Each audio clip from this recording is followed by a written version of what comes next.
Oke, di sini aku bakal jelasin tentang patofisiologi dari BPPV. Tapi sebelum itu kita harus tahu dulu anatomi dari telinga kita. Nah, anatomi dari telinga kita itu dibagi jadi 3 bagian. Ada telinga luar, ada telinga tengah, dan juga telinga dalam. Dimana telinga luar itu terdiri dari auricula dan juga ada kanalis acousticus externus. Dan di sini ada pembatas antara telinga luar dan juga telinga tengah, yaitu membran timpani. Dan untuk yang terakhir ini ada telinga bagian dalam yang terdiri dari koklea, dan juga di sini ada sistem vestibular. Sistem vestibular ini ada kanalis semicircularis, ada utriculus, dan juga sacculus. Nih, ini yang ada 3 itu kanalis semicircularis, dan di bawahnya kanalis semicircularis itu ini ada utriculus, dan yang kecil di sini ada sacculus. Kemudian ya ini adalah koklea. Nah, kita harus tahu lebih dalam tentang telinga dalam karena ini berhubungan sama kasus kita. Jadi telinga dalam itu ya, dia tuh dilapisi oleh dia terdiri dari 2 lapisan. Maksudnya itu kayak gimana? Ini. Nah, ini kalian lihat yang warnanya ungu sama yang warna biru. Nah, ini nih yang lapisan warna ungu itu adalah bone labirin. Jadi yang warna ungu ini sebenarnya adalah tulang. Jadi kayak terbentuk dari tulang kayak gitu. Nah, di dalamnya lagi itu ternyata ada bentukan yang mirip, maksudnya mengikuti bentuk dari tulangnya. Ini adalah membranus labirin. Dia ya terbentuk dari membran gitu, bukan dari tulang. Jadi yang warna ungu ini tulang, di dalamnya lagi ada bentukan yang namanya labirin membranus. Kenapa harus tahu ini? Karena komposisi di dalam bone labirin dengan membranus labirin itu beda.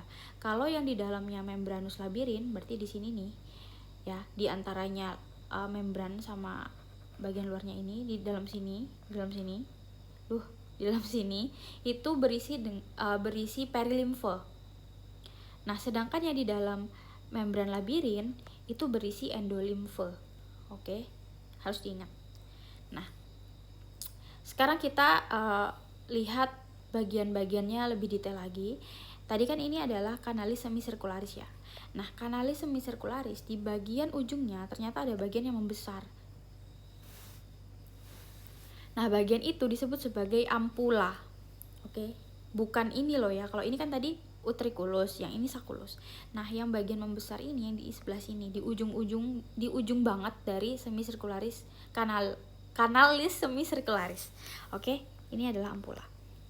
Nah, di dalam ampula ini ternyata ada bentukan seperti ini. Ini adalah crista ampularis, di mana bagian-bagiannya itu di sini ada rambut-rambut, sel-sel rambut, dan di sini di bawahnya itu terhubung dengan serat-serat saraf, dan di sini ini merupakan lapisan gelatin yang dia berbentuk seperti kubah. Oke, ini khas banget di crista ampularis, dia memiliki lapisan gelatin yang berbentuk seperti kubah. Nah, lapisan gelatin ini disebut sebagai kupula. Oke, nah ini harus dibedakan dengan bentukan yang satunya, yaitu ini. Ini kan tadi terletak di dalam ampula, dimana ampula itu bagian yang membesar di kanalis semicircularis. Nah, kalau ini tuh berada di utriculus dan juga sacculus. Berarti ada di sini dan di sini. Oke. Nah, bentukan ini namanya adalah makula. Sebenarnya komponennya itu mirip. Di sini ada sel rambut, di mana sel rambutnya itu terhubung dengan serat-serat saraf. Di sini juga ada lapisan gelatin yang disebut otolitik membran.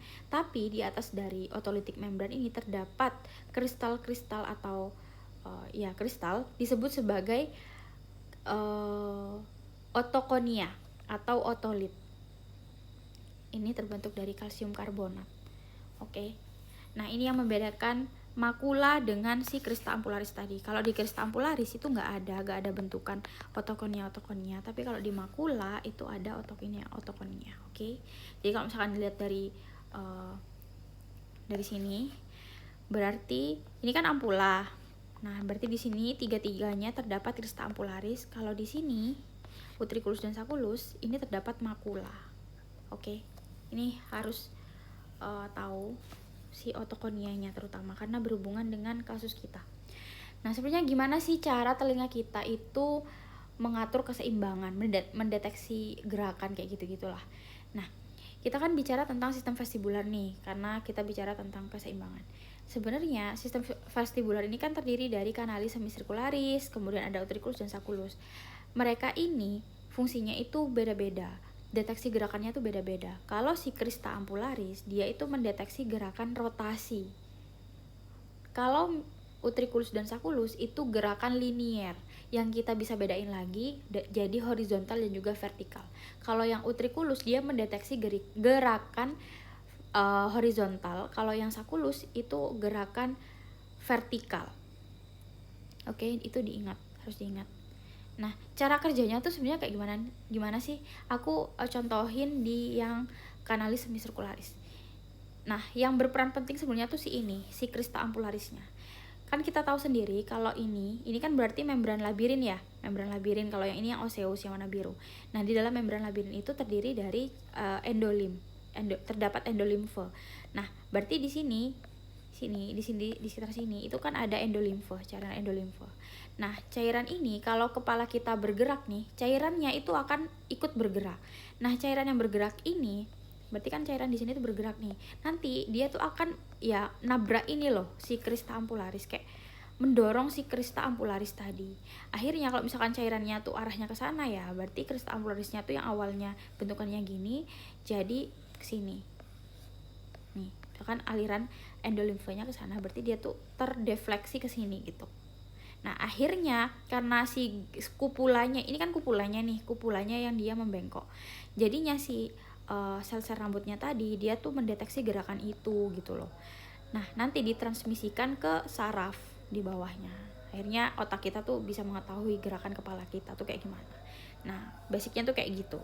Sama sebenarnya sama si makula, tapi dia itu fungsinya kayak mendeteksi gerakan linier, entah itu vertikal maupun horizontal. Kalau vertikal tuh kayak ya naik turun gitu. Kalau yang horizontal atau yang horizontal itu contohnya kayak maju mundur. Nah, cuma bedanya di otokonia. Sebenarnya tuh apa sih fungsinya otokonia? Sebenarnya otokonia ini kayak lebih membuat sensitif si makulanya. Kalau kalian mau bayangin, contohnya kayak rumput. Nah, rumput itu kan kalau misalkan terkena angin, dia tuh ngikutin gerakan angin gitu ya. Kalau misalkan gerakan anginnya ke sana, berarti ya rumputnya bakal gerak ke sana. Nah, tapi bayangin kalau di atas rumputnya itu ada kayak batu yang lumayan ringan lah, itu nempel di atasnya. Jadinya kan membuat si rumputnya itu jadi lebih berat nih. Jadinya kalau misalkan ada angin ataupun bahkan tanpa angin, dia tuh bisa gerak ke sana ke sini gitu dengan lebih cepat. Nah, sama si makula itu karena ada si otokonia itu jadi lebih kayak sensitif gitu ya terhadap gerakan. Oke, itu anatomi dan fisiologi dari telinga kita dan juga keseimbangan. Nah, sekarang ke patofisiologi dari BPPV. Nih, mulai dari sini ya. Otokonia atau otolit terlepas dari makula. Oke, kita ingat makula itu yang mana? Yang ini. Berarti si otokonia atau otolitnya ini terlepas. Nah, terlepas kemana? Si otokonia ini masuk dan mengendap di kanalis semisirkularis, terutama di posterior. Nah, ini kan tadi tempatnya ada di utriculus dan juga sacculus. Nah, ternyata copot nih, si otokonia ini copot masuk ke kanalis semisirkularis. Sebenarnya bisa di mana aja. Kanalisnya kan ada anterior, posterior, dan juga lateral. Tapi yang paling sering adalah posterior. Ini. Kenapa? Karena posisinya nih, karena gravitasi ya. Posisinya posterior itu kan kayak di bawah, lebih bawah. Jadi lebih memungkinkan kalau si otokonianya tuh jatuh ke posterior. Nah, nih, masuk dan mengendap di kanalis semisirkularis terutama posterior. Oke.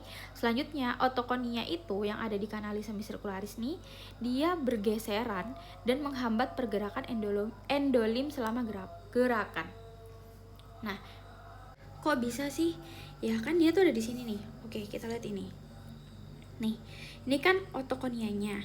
Dan di sini kan semua terdiri dari endolimfe nih di dalam sepanjang kanalis semisirkularis.